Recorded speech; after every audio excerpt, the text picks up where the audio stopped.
안녕하세요. 지난 시간엔 우리가 지장보살님을 모시면 얻게 되는 10가지 현실적인 이익에 대해 알아봤죠?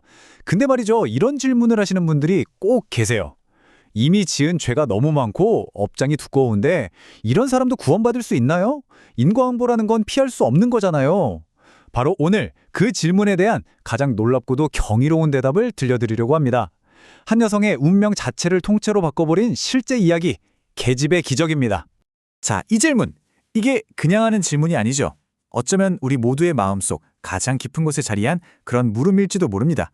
내가 지은 죄가 너무 무거워서 이미 돌이킬 수 없는 과거 때문에 모든 게 늦어버렸다고 생각하는 바로 그 마음. 정말 그 운명의 무게를 벗어날 길은 없는 걸까요? 오늘 이야기의 주인공은요, 김해 원명사에 다니시던 한 보살님이세요. 이 분의 삶이 참, 뭐랄까, 평생을 정말 밑바닥에서 고생이란 고생은 다 하시면서 내 팔자란 왜 이 모양일까 한탄하며 사셨던 분입니다. 삶 자체가 그냥 고난의 연속이었죠. 그런데 어느 날 정말 갑자기 아무 이유도 없이 쓰러져서 혼수 상태에 빠지게 됩니다. 의식의 끈이 툭 끊어진 바로 그 순간부터 이분의 아주 기이하고도 믿기 힘든 체험이 시작되는 거죠. 자, 눈을 딱 떠보니까 저승사자들한테 끌려가고 있는 거예요. 근데 도착한 곳이 참 이상하죠. 지옥도 아니고 무슨 심판대 앞도 아니고 너무나 익숙한 바로 자기 친동생 집 앞마당이었던 겁니다. 그리고 거기엔 낡은 계집 하나가 떡하니 놓여 있었고요. 근데 거기서 정말 말도 안 되는 끔찍한 광경이 벌어지고 있었어요. 저승사자들이 사람들을 막 그 좁은 계집으로 밀어넣는데, 아니 계집에 들어가자마자 사람들이 순식간에 개로 변해버리는 거예요, 진짜로. 경전에서나 보던 그 축생도의 모습이 눈앞에 생생하게 펼쳐진 거죠. 그리고 이제 곧 자기 차례인 거예요.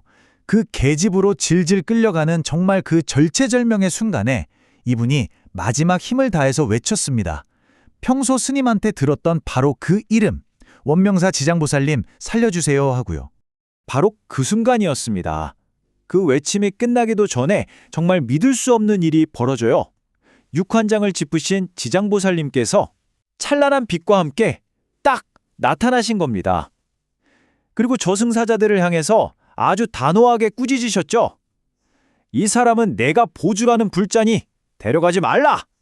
그 호령 한마디에 모든 게 끝났습니다. 저승사자들은 그냥 물러났고 정신을 차려보니 아까 그 끔찍한 곳이 아니라 자신이 누워있던 병원 침대 위였던 거죠. 그렇게 기적적으로 다시 깨어난 겁니다. 자, 여기서 이야기가 끝났다면 그냥 신기한 꿈 꿨네 하고 말았을지도 몰라요. 그런데 진짜 온몸에 소름이 돋는 이야기는 지금부터입니다. 몸을 좀 추스르고 2달쯤 뒤에 이분이 동생 집에 찾아가거든요. 그리고 거기서 자신의 체험이 결코 꿈이 아니었다는 걸 알게 됩니다. 바로 이 숫자 3 때문이었어요. 동생이랑 얘기를 나눠보니까 자기가 그 끔찍한 체험을 하던 바로 그 시각에 동생네 개가 강아지를 낳았다는 거예요. 몇 마리? 네, 바로 3마리요. 자, 그럼 이 질문을 안 할 수가 없죠. 강아지는 3마리가 태어났습니다. 만약에 지장보살님이 나타나지 않으셨다면 그녀는 정말 4번째 강아지로 태어날 운명이었을까요? 이미 정해진 길을 가고 있었던 걸까요? 아니, 어떻게 이런 일이 가능할까요? 인과응보, 업보라는 건 피할 수 없는 거라면서요. 어떻게 그 법칙을 거스를 수 있었을까요? 그 해답은요, 바로 보이지 않는 세계를 움직이는 2가지 거대한 힘의 대결에 있습니다. 하나는 바로 업력입니다. 내가 지은 행동들이 쌓여서 만들어진 일종의 관성의 법칙 같은 거죠. 정해진 궤도. 그런데 여기에 맞서는 또 다른 어마어마한 힘이 있어요. 그게 바로 원력입니다. 모든 존재를 구하겠다는 보살님의 위대한 약속의 힘. 이건 말 그대로 운명에 뛰어드는 거룩한 개입인 거죠. 이 원력이야말로 우리 지장신앙의 핵심입니다. 특히 지장경을 보면요. 다른 훌륭한 보살님들도 많으시지만 지장보살님의 서원은 유독 더 깊고 끝이 없다고 나와요. 한 중생이라도 고통받는 이가 있다면 저는 결코 부처가 되지 않겠습니다. 이 약속의 힘이 바로 원력인 겁니다. 이건 그냥 하는 말이 아니에요. 경전 제11품을 보면 땅의 신, 결로의 지신이 직접 부처님 앞에서 증언을 합니다. 지장보살님은 우리가 사는 이 세계와 아주 특별하고 깊은 인연이 있습니다. 다른 보살님들의 서원은 끝이 있을지 몰라도 지장보살님의 서원만큼은 결코 끝이 없습니다 하고요. 땅의 신이 직접 보증을 선 거죠. 자, 그럼 다시 그 보살님 이야기로 돌아가 볼까요? 지장보살님의 그 거룩한 개입 이후 그녀의 인생은 어떻게 됐을까요? 그냥 목숨 하나 건진 걸로 끝났을까요? 아니요. 그녀의 삶은 말 그대로 뿌리채 뒤벗기기 시작합니다. 정말 신기한 건 경전에 나와 있는 그 약속들이 그녀의 삶에서 하나하나 현실이 되었다는 거예요. 예를 들어 볼까요? 토지 풍양, 땅이 풍요로워진다는 약속은요. 하던 사업이 너무 잘 돼서 재산이 막 불어나는 걸로 나타났고요. 현존익수, 목숨을 보존한다는 건 죽을 운명을 이겨냈으니 이보다 더 확실한 증명이 없죠. 또 구하수의, 구하는 대로 이루어진다는 약속은 평생의 가난에서 벗어나게 해줬습니다. 하지만 돈을 벌고 건강해진 것보다 더 중요한 변화가 있었어요. 바로 그녀의 마음이 바뀐 겁니다. 그냥 덤으로 얻은 인생이 아니라 이 삶을 이제 다른 사람들에게 지장보살님의 희망과 자비를 전하는 데 쓰게 된 거죠. 그러니까 이 이야기의 핵심, 우리에게 주는 메시지는 바로 이겁니다. 아, 이제 다 틀렸어. 너무 늦었어. 하고 포기하려는 바로 그 순간. 나는 죄가 너무 많아서 안 될 거야.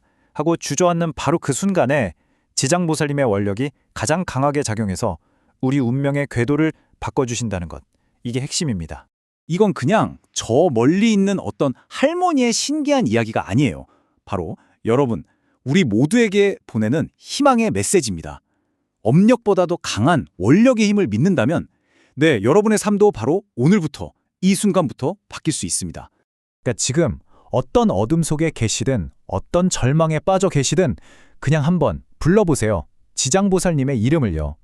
경전의 약속 그대로 땅의 신, 결례지신이 그 소리를 듣고 반드시 보살님께 전해드릴 겁니다. 마지막으로 이 질문을 한번 드려보고 싶습니다. 만약에요, 여러분의 삶이 그냥 고통에서 구해지는 수준을 넘어서 여러분이 서 있는 바로 이 땅이 평화와 풍요가 가득한 곳, 정토로 바뀔 수 있다면 어떨 것 같으세요? 그렇다면 이 엄청난 가르침을 어떻게 우리 일상 속으로 가져와서 내 삶을 진짜 정토로 만들 수 있을까요?